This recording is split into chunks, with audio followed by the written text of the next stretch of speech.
वित्त मंत्री निर्मला सीतारमण ने गुरुवार 1 फरवरी को सदन में अंतरिम बजट पेश किया। उन्होंने सदन में बताया कि इन 10 वर्षों में देश की अर्थव्यवस्था में काफी विकास हुआ है।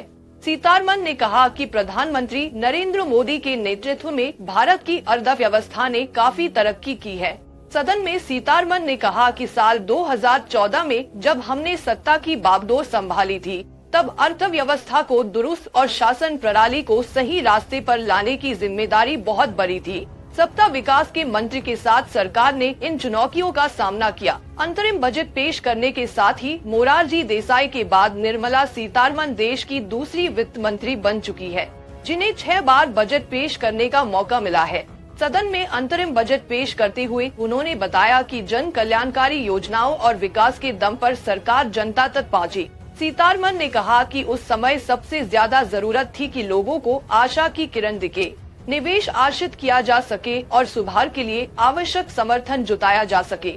राष्ट्र प्रथम के मजबूत विश्वास के साथ हमने इसे सफलतापूर्वक हासिल कर लिया है। हमने इन संकटों को दूर कर लिया है। उन्होंने बताया कि हमने सामाजिक और भौगोलिक समावेश के साथ काम किया। सबका प्रयास के मंत्र के साथ हमने कोरोना के दौर का सामना किया और अमृतकाल में प्रवेश किया। इसके नतीजतन हमारे युवा देश के पास अब बड़ी आकांक्षाएं और उम्मीदें हैं। जनता ने सरकार को फिर बड़े जनादेश के साथ चुना। हमने दोगुनी चुनौतियों को स्वीकार किया और सबका साथ, सबका विकास और सबका विश्वास के मंत्र के साथ काम किया। सीतारमण ने आगे कहा कि अब यह देखना है कि 2014 में हम कहाँ थे और अब हम कहाँ हैं। हम उन वर्षों के कुप्रबंधन से सबक सीख सके, इसलिए सरकार सदन के पटल पर एक श्वेत पत्र प्रस्तुत करेगी। वित्त मंत्री ने कहा कि गरीब का कल्याण, देश का कल्याण, हम इस मंत्र के साथ काम कर रही हैं। सबका साथ के उद्देश्य के साथ हमने 25 करोड़ लोगों को विविध तरह की गरीबी से बाहर निकाला है।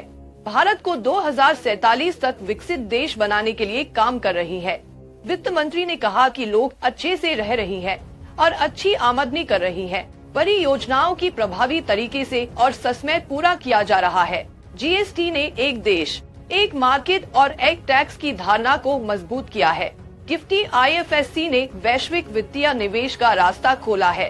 उन्होंने कहा कि अमृतकाल के लिए सरकार ऐसी आर्थिक नीतियों को अपनाए जो टिकाऊ विकास, सभी के लिए अवसरों, क्षमता विकास पर केंद्रित रहेंगी।